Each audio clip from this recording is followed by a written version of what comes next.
मैं इमदाद सुमरो, मैं आज आपके सामने हाजिर हुआ हूँ एक नए अंदाज में। ये मेरा व्लॉग नहीं है, सियासी व्लॉग नहीं है, ट्रैवल व्लॉग है। अभी मैं हूँ कराची में, लेकिन मैंने आपको कराची नहीं दिखाना, मैं कहीं और आपको लेकर जाना चाह रहा हूँ। कराची से निकल कर किसी ऐसी जगह जो आपने शायद पहले ना देखी हो या मुमकिन है देखी हो, लेकिन मैं आपको उसको अलग एक ज़ाविये से दिखाऊँगा।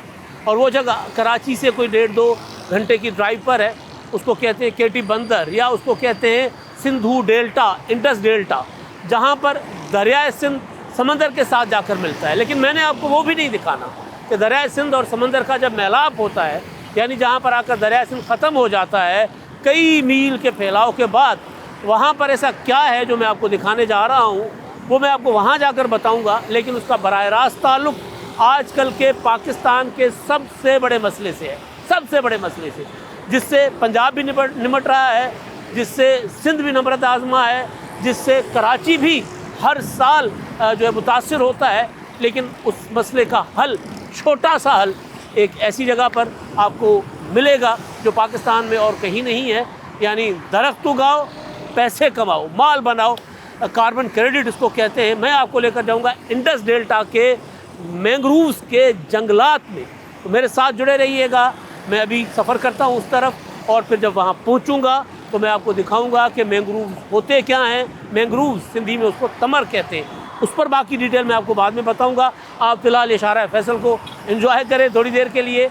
जब मैं वहाँ पहुँचूँगा तो वहाँ पहुँचकर फिर आपको मैं बताऊँगा कि वो कितना बड़ा प्रोजेक्ट है और उसको आलमी सतह पर उसकी रिकग्निशन क्यों है। तो चलते हैं अपना केटी बंदर की तरफ। हम जाएंगे केटी बंदर की तरफ कराची ठट्टा रोड के ज़रिए, और उसके बाद फिर आगे चलकर मैं आपको सड़क भी दिखाता जाऊंगा और वहाँ चलकर बताऊंगा कि असल चीज़ है क्या जिसकी वजह से मैं इतना लंबा सफ़र करके आया हूँ।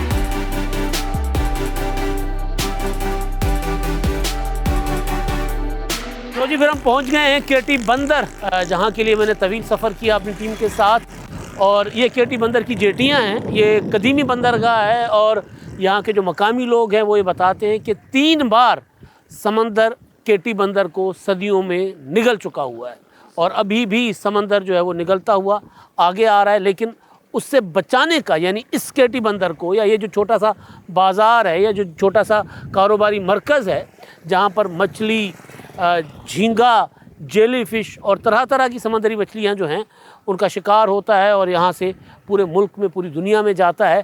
इसको बचाने के लिए, या इससे मुल्क जितने भी इलाके हैं उनको बचाने के लिए क्या बंदोबस्त किया गया है, वो मैं आपको दिखाने यहाँ पर लाया हूँ। और वो बंदोबस्त है तो कुदरती, लेकिन वो बंदोबस्त सरकारी तौर पर किया गया है। ये केटी बंदर पहले एक बार समंदर निगल गया, दूसरी बार समंदर इसको निगल गया, तीसरी बार निगल गया। और केटी बंदर के लिए कहा जाता है कि ये वो बंदरगाह थी जो किसी ज़माने में कराची को जो है वो टैक्स दिया करती थी, या कराची को पालती थी, कराची का ख़र्चा उठाती थी। लेकिन अब आपको ये मेरा कैमरामैन दिखाएंगे कि ये एक कच्चा इलाका नज़र आता है आपको। इसको यहाँ पर ज़ाहिर जेटी कहते हैं, जेटी का आगाज़ है। यहाँ पर कई छोटी मोटी जेटियाँ हैं, और जहाँ पर आकर ये जो छोटे छोटे बेड़े हैं लगर अंदाज होते हैं, ये जब जाते हैं समंदर में, यानी गहरे समंदर में। ये बेसिकली समंदर की एक शाख है, जो क्रीक होती है, क्रीक की भी एक शाख है। तो वो शाखों से दाखिल होते हैं यहाँ से बछेरे, और वो जाते हैं गहरे समंदर में, वहाँ से शिकार करके लाते हैं, और यहाँ पर बोलियाँ लगती हैं। यहाँ से जो सेठ होते हैं शहरी, वो उनसे ख़रीद कर लेकर जाते हैं। लेकिन मेरा मुद्दा ये नहीं है, मैं आपको जो दिखाने आया हूँ उसके लिए अब मैं मज़ीद आगे जाऊँगा, और अंदर समंदर के अंदर जाकर, या जो क्रीक्स हैं और शाखें जो हैं, या पानी के अंदर जाकर मैं आपको दिखाऊंगा कि पानी को रोकने, यानी वो समंदर जो ज़मीन निगल रहा है, समंदर जो ज़मीन को खींचकर अपनी तरफ लेकर जाता है, उस समंदर को किस तरह रोका गया है और रोका जा सकता है। ये लोकल लोग हैं, यहाँ पर आ जा रहे हैं, तो हमें इससे कोई मसला नहीं है, ये आए जाए इनकी रूटीन है। मैं आपको अब लेकर चलता हूँ उधर, जिसके लिए मैंने तवील सफ़र किया। मैं आदाद शुमार के साथ आपको बताऊँगा कि एक ये Guinness book of world record में भी ये जहाँ पर जो कारनामा सरंजाम दिया गया है वो है। लेकिन आगे चलकर मैं आपको दिखाता हूँ, आइए।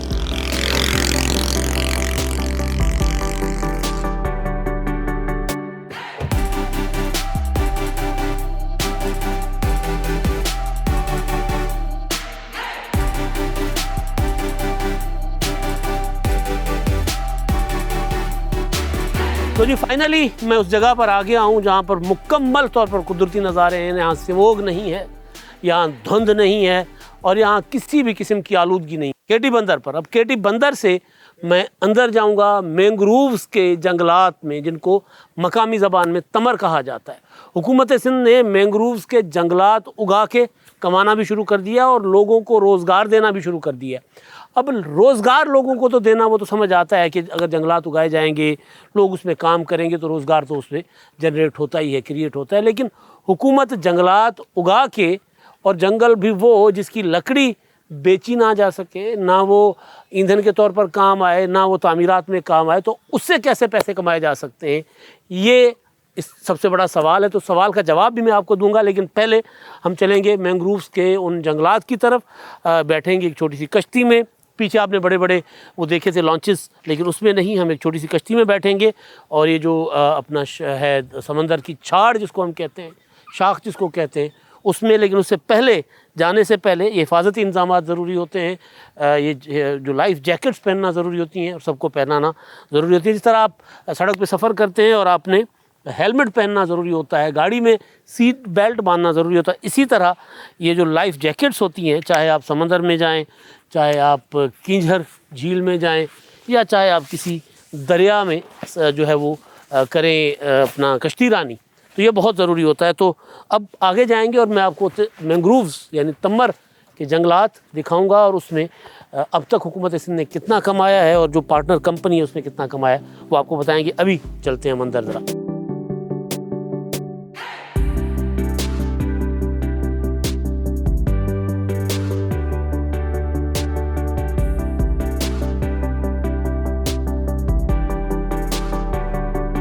तो आ गए हम जी समंदर के अंदर जंगल में, और ये मैंग्रोव्स के जंगलात हैं। कुदरती हुआ करते थे लेकिन ख़त्म हो गए, तबाह बर्बाद हो गए, और उसके बाद फिर इन जंगलात को मसनूई तरीके से दोबारा उगाने की एक कोशिश की गई। 2015 में हुकूमत सिंध ने एक मंसूबा बनाया था जिसमें कुछ प्राइवेट पार्टनर्स भी थे हुकूमत के, लेकिन इनिशिएटिव हुकूमत सिंध का था, और उसका मकसद ये था कि जो इंडस डेल्टा है उससे जंगलात ख़त्म हो रहे हैं, और तेज़ी के साथ जो ठट्टा और बदीन की ज़मीनें हैं वो समंदर निगल रहा था। कई तहसीलों की ज़मीनें समंदर निगल चुका हुआ है, लाखों एकड़ ज़मीन समंदर निगल चुका हुआ है। आबाद ज़मीन जहाँ पर खूब सबसे जो है वो कहा जाए कि लजीज चावल हुआ करता था किसी ज़माने में, हम सिंध में उसको लाड़ी चावल कहते हैं, वो नहीं है। यहाँ पर कई और फसलें हुआ करती थी, वो नहीं हो रही, क्योंकि समंदर आगे से आगे आता जा रहा था। अब आप लोग सोच रहे होंगे कि समंदर को ये छोटे छोटे जो दरख्त जिसको कह लें, या झाड़ियाँ, बेसिकली ये झाड़ियों नुमा दरख्त होते हैं, तो ये कैसे रोक सकती हैं। तो ये एक माहौल कुदरती जो होता है उसका एक कुदरत का अपना उसूल है, और उसने हर जगह के लिए अपने अपने उसूल कुदरत ने रखे होते हैं। आपको जो माहौल नज़र आ रहा है ये सारा, ये जो एक्सपर्ट्स कहते हैं और एक जो कुदरत का निज़ाम है उसके मुताबिक ये जो जंगलात हैं, ये तमर या मैंग्रोव्स के जो ये दरख्त या ये झाड़ियाँ हैं, ये समंदर को आगे आने से भी रोकती हैं, और दूसरा ये कि इनके अंदर मछलियाँ पनपती हैं, मछलियों की अफजाइश होती है, झींगे की अफजाइश होती है, और फिर ये जो ज़ेर ज़मीन जो अपना समंदर का पानी, नमकीन पानी, जो खारा पानी जिसको कहते हैं, वो जाता है, तो उसको भी ये जो तमर है या ये जो मैंग्रोव्स है वो रोकते हैं और डेल्टा को महफूज बनाते हैं। उमूमन आपने सुना होगा कि जब दरिया सिंध यहाँ पर केटी बंदर के पास और इधर इस इलाके में ठट्टा और बदीन के दरमियान जब समंदर में आके अपना सफ़र ख़त्म करता है, और उसके लिए एक्सपर्ट्स कहते हैं कि जो पानी ज़ाया होता है वो पानी ज़ाया नहीं होता। हमने कुछ जो आपको मनाजिर आपके लिए बनाए थे रास्ते में आते हुए, तो लाखों एकड़ ज़मीन जो है वो सिर्फ इस वजह से अपना बंजर हो गई है, इस वजह से सेम और थोर के अपना नज़र हो गई है, क्योंकि समंदर जो है उसका नेचुरल कोर्स, यानी समंदर और दरिया का मेलाप जो है वो जो कभी साल में 2-3 महीने तक रहता था और मीठा पानी समंदर के खारे पानी को पीछे धकेल देता था, वो ख़त्म हो गया, वो सिलसिला रुक गया। तो जब वो सिलसिला रुक गया तो फिर समंदर आगे आता गया। तो अब ये कुदरती कुछ चीज़ें होती हैं। अब ये जो जंगलात हैं, जो सारा माहौल है, ये अब कुदरती नहीं है, पहले हुआ करता था। ये सारा का सारा, जैसे मैंने गुजारिश की कि 2015 में इसी एक जो है वो फ़लसफ़े के तौर पर, नज़रिए के तौर पर कि हमने अपनी डेल्टा को महफूज बनाना है, हमने एक और केटी बंदर डूबने नहीं देना, क्योंकि 3 केटी बंदर मैंने आपको बता चुका हूँ कि पहले समंदर की नज़र हो चुके हैं और बहुत अंदर जा चुके हैं और समंदर कई मील आगे आ चुका हुआ है। तो वो, और समंदर आहिस्ता आहिस्ता छोटी छोटी झीलें बनाता हुआ आगे आता है। रास्ते में हम देख रहे थे बहुत दूर दूर तक, कोई 20 मील कोई 25 मील दूर तक छोटी छोटी झीलें थी। अगर ये बंदोबस्त ना किया जाता तो फिर समंदर जो है वो कहीं ज़्यादा आगे आता। मुझे जो सिंध फॉरेस्ट डिपार्टमेंट, क्योंकि ज़ाहिर है उनका है सारा कारनामा, हुकूमत सिंध का विजन और उनका कारनामा और उसमें उनके जो पार्टनर्स हैं, लेकिन ज़ाहिर इसको फॉरेस्ट डिपार्टमेंट ही चला रहा है। तो उनके मुझे जो अपना हैं सलमान साहब, वो मेरे साथ थे, रिजवान बगन साहब, उनसे मैंने काफ़ी सारी मालूमात थी, उनसे मैं और जमाली साहब है, खान जमाली साहब, तो वो ये बता रहे थे कि ये कराची से हब से लेके ये जो जंगलात हैं ये चले जाते हैं इंडिया के साहिलों तक, यानी जो हमारा जो राजस्थान या गुजरात के साथ जो हमारे साहिल मिलते हैं वहाँ तक ये जंगलात चले जाते हैं। अब तक हुकूमत सिंध ने लाखों एकड़ पर ये जो जंगलात की अफजाइश के लिए बंदोबस्त किया है। इसके लिए एक नर्सरी बनाई गई है।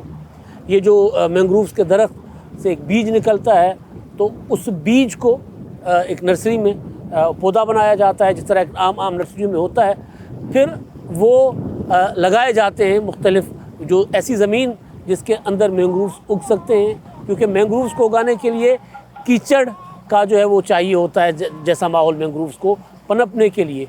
और उसी के अंदर झींगे, उसी के अंदर जेली फिश, उसी के अंदर दूसरी तरह की मछलियाँ जो हैं वो, या उनका जो अंडे हैं मछलियों के, वो उसी के अंदर महफूज होते हैं जाकर। और फिर समंदर के साथ जब उनका मिलाप होता है तो वो समंदर में आकर बढ़ते हैं, तो बीसियों लोगों को रोज़गार मिलता है। उससे हट के फिर इस इलाके में जो लोग मछेरे हैं या जो मकामी लोग हैं, क्योंकि यहाँ पे कोई खेती बाड़ी नहीं है, यहाँ पर मैं देख रहा था रास्ते में आते हुए छोटी छोटी डिस्ट्रीब्यूटरीज पानी की ज़रूर थी, लेकिन उस तरह अब ज़मीनें आबाद नहीं हैं, बंजर हो चुकी हैं, क्योंकि डेल्टा उजड़ रहा था। अब डेल्टा को बचाने के लिए ये सारा बंदोबस्त किया गया। तो डेल्टा पे बसने वाले लोग जो किसी भी जो उनका काम था वो नहीं रहा, यानी अगर वो किसान थे तो वो किसान नहीं रहे, अगर वो कोई तरखान थे, अगर वो कोई लोहार थे, क्योंकि मुकम्मल तौर पर जब एक इलाका जो है उसकी मईशत जो है वो समंदर के बुर्द हो जाए, समंदर बुर्द हो जाए, तो फिर लोग ज़ाहिर है उस तरह अपना काम नहीं चला सकते। तो फिर उन लोगों को भी यहाँ पर वो जो आते हैं केकड़े पकड़ते हैं, झींगे पकड़ते हैं, और फिर ये जो जेटियाँ मैंने आपको पहले दिखाई थी, जेटियों के ऊपर वो एक एक झींगा कोई 300 का, कोई 400 का, वो यानी एक ख़ानदान में 2-3 लोग जो हैं वो अगर आकर यहाँ पर यहाँ से केकड़ों का शिकार करते हैं या मछली का शिकार करते हैं तो उनका अच्छा खासा गुजर बसर होता है। गो के गुर्बत के ता गहराइयों में हैं लोग, लेकिन ज़ाहिर उसकी वजह मैं बता रहा हूँ बार बार कि डेल्टा का तबाह होना है। डेल्टा का यहाँ पे जो खेती बाड़ी इस इलाके की समंदर के साथ ठट्टा बदीन की कई तहसीलें जो हैं वो उनका उजड़ जाना, उसकी वजह तो ये उन तहसीलों को दोबारा आबाद किया जा सकता है इन जंगलात के ज़रिए। अच्छा, एक और चीज़ कि क्योंकि क्लाइमेट चेंज का मसला है, मैं लाहौर से आया हूँ, इतना खूबसूरत शहर है, बागात का शहर कहलाता था।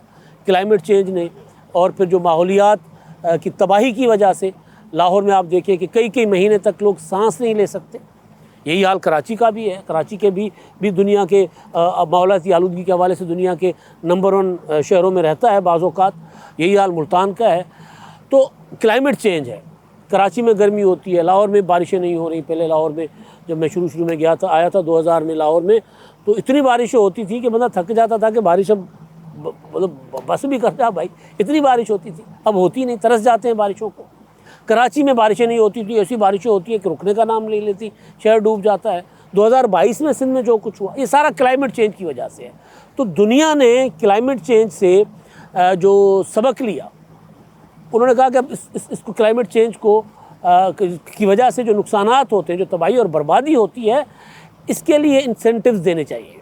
अब ये कार्बन क्रेडिट, एक जिस तरह स्टॉक एक्सचेंज में आप बिज़नेस करते इसी तरह का एक जो है वो बंदोबस्त है, जिसके तहत कार्बन एब्जॉर्ब करने वाले दरख्त उगाएं जो ऑक्सीजन माहौल को फराहम करें, जिससे गर्मी कम हो, जिससे वो जो तबाही होती है वो जो क्लाइमेट चेंज की वजह से वो कम अज़ कम हो। तो ऐसा काम करने वालों को जो है वो अपना कार्बन क्रेडिट दिया जाता है। तो हुकूमत सिंध का जो ये इनिशिएटिव है 2015 से 2021 तक, जो पहला कार्बन क्रेडिट मिला हुकूमत सिंध को 1 साल का, वो था $40 मिलियन। यानी आप जंगल उगाएं, अपना माहौल बचाएं और ज़र मुबादला कमाएं। ये अब पाकिस्तान में और किसी जगह नहीं है। हमने बहुत सुन रखा है जी, बहुत सुन रखा है उसका। और वो जो कैदी नंबर 804 है उसका क्रेडिट भी लेते हैं। वो कहते हैं कि जी मैंने बिलियंस ट्री लगाए। मैं कई बार गया हूँ बिलियन ट्रीज के इलाके में, वहाँ दरख्त नहीं लगे। टिम्बर माफिया के हवाले करके पूरा का पूरा KPK के जंगलात, और फिर वो कहते हैं कि जी हमने वहाँ पर दरख्त लगाए। कोई दरख्त नहीं लगे हुए, अगर लगे हैं तो सफ़ेदे के लगे हैं, यानी माहौल दुश्मन। वहाँ के जो है पहाड़ उजड़ गए हैं। तो यहाँ पर ये जो मैंग्रोव्स के जंगलात उगाए गए थे जी, 4 किस्म, राजूफर, 4 तिरड़ी, 4 किस्म। ये बता रहे हैं मुझे कि 4 इकसाम हैं। कौन कौन सी? राजूफर, तमर और किरड़ी और 4। अच्छा, इनमें फ़र्क क्या है चारों में? इसमें कोई ज़्यादा छोटी झाड़ी बनाता है। अच्छा, बड़ा फैलता है। ओके। यानी एक कोई बिल्कुल छोटी झाड़ी होती है, झाड़ी नुमा एक दरख्त बन जाता है, एक घनी झाड़ी बन जाता है, फैलाव कर जाता है, और ज़मीन के अंदर ये इनकी जड़ें बहुत दूर तक होती हैं। और वो जड़ें जो हैं वो समंदर क्योंकि आता है और मट्टी लेकर जाता है और अपने खारे कांटे जो नमकीन वो छोड़ के जाता है। तो ये वो नहीं बनने देते तमर के जंगलात।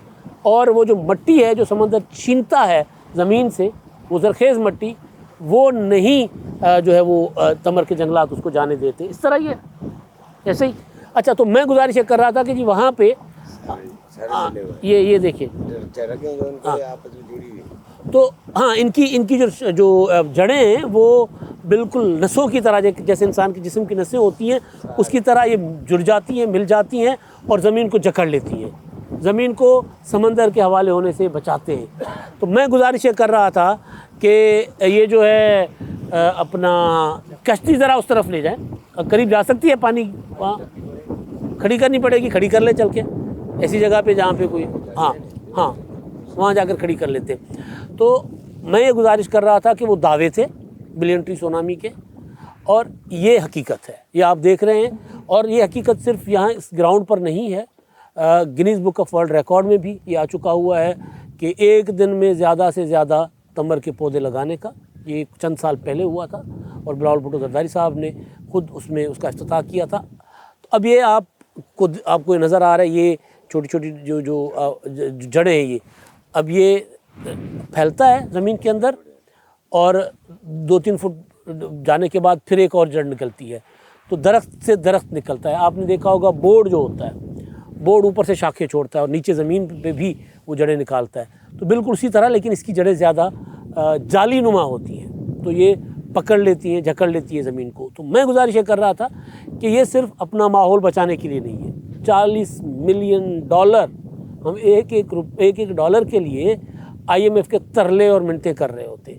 $40 मिलियन जो हैं वो कार्बन क्रेडिट के तौर पर हमने कमाए हैं, जिसमें 14-14.5 मिलियन डॉलर जो है हुकूमत सिंध को मिले। बाकी पैसे जो थे 26 या 25.5 मिलियन डॉलर जो पार्टनर कंपनी है, प्राइवेट जो ऑर्गेनाइजेशन है, उसके हिस्से में आए।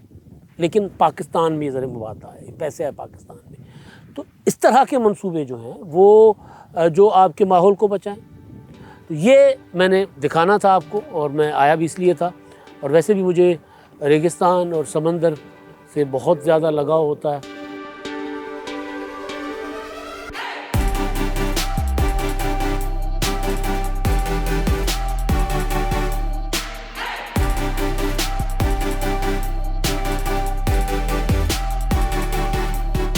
अब हम पहुँचे हैं वॉकवे इसको कहते हैं, एक छोटी सी जेटी बनी हुई है और ये मैंग्रोव तंबर मैं मिक्स कर रहा था, तमरूव और मैंग्रोव के जंगलात के दरमियान बनाई गई है और ये इंस्पेक्शन के लिए भी होती है और यहाँ पर लोग आते हैं देखने इस खूबसूरत नज़ारे को। और नज़ारा बड़ा प्यारा है इस वक्त, क्योंकि शाम के टाइम पे सॉफ्ट लाइट में अब सूरज आहिस्ता आहिस्ता जो है वो अपना गुरूब हो रहा है। तो ऐसे टाइम पर यहाँ पर बड़ा खूबसूरत ये नज़ारा है जो हम देख रहे हैं और ज़ाहिर है खुशकिस्मती है कि इस टाइम पर पहुँचे, वरना अगर हम पंजाबी में कहते शिकर दोपहर नूं आंदे ते फिर इत्थे ज़ाहिर पानी ते तपिश होंदी। अभी सिंध में मौसम उस तरह ठंडा नहीं हुआ, लेकिन यहाँ इस वक्त बड़ा खूबसूरत मौसम है, बड़ी हल्की हवा चल रही है।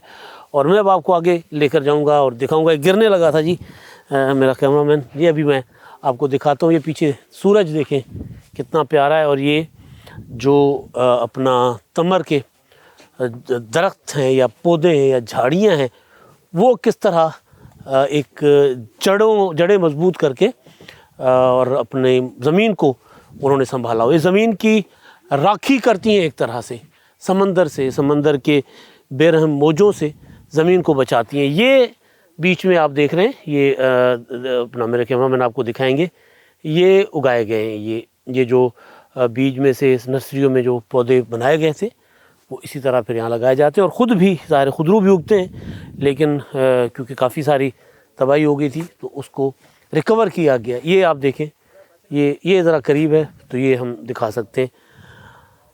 तो ये है बड़ा एक प्यारा नज़ारा भी है। ये एक बड़ी सी नहर नुमा, ये जो समंदर से ये आती है, समंदर की एक शाख, और ये आगे चल के ये केटी बंदर के पास एक बड़ी सी झील बन जाती है।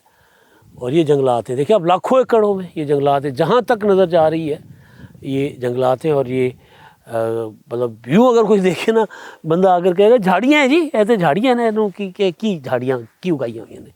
लेकिन अगर इनको डीपली आप जब देखेंगे, हम नीचे क्योंकि उतर नहीं सकते, ये ज़रा अपना दिखाएंगे ना, ये देखें, ये जाल सा बना हुआ है, जिस तरह जाल बुनते हैं इस तरह, और ये फिर पकड़ता है ज़मीन को।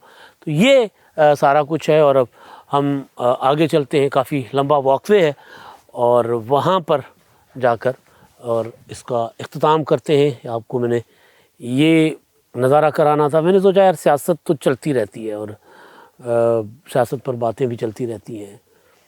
इमरान खान ने ये कर दिया, नवाज़ शरीफ ने ये कर दिया, मरीम नवाज़ ने ये कर दिया, सारा चलता रहता है। लेकिन ये हम बहुत दूर हैं अपने असल जो खूबसूरत नज़ारों से भी और अपने हकीकी मसाइल से भी। क्लाइमेट से जुड़ा है ये सारा मामला। हम क्लाइमेट चेंज का बदतरीन शिकार है पाकिस्तान, और पाकिस्तान में भी सिंध तबाही और बर्बादी 2022 में जो फिरी थी। और लेकिन उससे पहले ये ज़ाहिर काम करना शुरू कर दिया था हुकूमत सिंध ने। मुराद अली शाह साहब, बिलावल भुट्टो ज़रदारी और इनकी ज़ाहिर सबकी उसमें विजन भी है और उनकी ज़ाहिर एफ़र्ट है कि इस तरफ भी तवज्जो दें। मतलब ठीक है, बड़ी बड़ी सड़कें भी बनती हैं, ज़बरदस्त होता है, रोड इंफ्रास्ट्रक्चर बहुत अच्छी चीज़ होती है। हम जहाँ से आए हैं ना यहाँ तक, केटी बंदर तक, तो मैं ये सोच रहा था कि बहुत ज़्यादा अज़ाब का रास्ता होगा, लेकिन वो रास्ता भी बड़ा अच्छा हमें मिला। कहीं कहीं हल्की फुल्की के पैचेस थे ज़रा रास्ते के, लेकिन जो टूटे हुए थे, लेकिन छोटी सड़क लेकिन बड़ी अच्छी सड़क हमें यहाँ तक लेकर आई है। कराची से घारो से फिर गाढ़ो, घारो से साकरो से गाढ़ो, और गाढ़ो से जूहो, और जूहो से केटी बंदर। ये है पूरा। और ये जो जंगलात हैं ना, मैं आपको बताऊं कि ये पहले मैंने बताया था, लेकिन अभी जो फॉरेस्ट डिपार्टमेंट कर रहा है इसमें इनके पास केटी बंदर और मीरपुर साकरो, घोड़ाबारी, और कौन सी तहसील आपने बताई थी? शाहबंदर, खारो छान, 0 पॉइंट बदीन यानी जाती ठट्टा में। तो ये कोई 5-7 तहसीलों में ये जो है ये अपना इन्होंने कुछ 300 एकड़ ज़मीन पर इन्होंने ये उगाए हैं जंगलात। हेक्टर 3-3.5 लाख हेक्टर में पहले भी एकड़ बोल गया था, तो वो ज़रा मेरी वो थी, समझे गलती थी। लाखों एकड़ कह लें हम कि लाखों एकड़ पर ये फैला हुआ है। और अब आपको मुझे लग रहा है कि आपको ये नज़ारा देख के ना बड़ा अच्छा लग रहा होगा। मैं फ़ील कर रहा हूँ, आप तो सिर्फ मैं देख रहे होंगे ना, मैं फ़ील कर रहा हूँ कि यहाँ पे कितना खूबसूरत और ख़ामोशी है, किसी भी किस्म की कोई नहीं। ये फॉरेस्ट डिपार्टमेंट के दोस्त मेरे साथ हैं और ये गाइड भी बार बार कर रहे हैं। अगर मैं कोई गलत बात, यानी गलत से मुराद के फैक्चुअली कोई अगर मैं गलती कर जाता हूँ तो वैसे गलत बात क्या करनी है, तो वो सारा कुछ है। तो यहाँ पर मेरा ख़्याल है कि सूरज जो है वो तुलू हो रहा है, तुलू नहीं, गुरूब हो रहा है, उर्दू है नहीं है साड़ी, गुरूब हो रहा है। तो मेरा ख्याल है मैं यहीं से इसका अपने व्लॉग का, जिसको मैं ट्रैवल व्लॉग कहूँ या मैं अपनी ज़िंदगी के खूबसूरत तरीन सफ़रों में से एक सफ़र कहूँ, इसका यहीं पे अख्ताम करते हैं किसी और जगह से आपके, क्योंकि मैं चंद दिन इधर हूँ तो कुछ ना कुछ आपके सामने लाता रहूँगा। तो ये है असल में हमें अपना माहौल बचाना है, हमें वो काम करने हैं जो नस्लों के लिए हों, सिर्फ दिखावे के लिए ना हो कि जनाब तख्ती लगी हुई है। यहाँ तख्ती किसी की नहीं लगी हुई, लेकिन बहरहाल एक क्रेडिट होगा, कार्बन क्रेडिट अपनी जगह, लेकिन बाकी क्रेडिट भी होगा। तो आज का मेरा ये ट्रैवल व्लॉग था, सियासत से हट के था, ज़रा सियासी टच हल्का फुल्का होगा उसमें, जो झूठे दावे कर रहे हैं वो, लेकिन मैं क्योंकि अब इन्जॉय करना चाह रहा हूँ ये नज़ारे को, आप भी इन्जॉय करें। वो सूरज गुरूब हो, तो इतना ही, अल्लाह हाफ़िज़।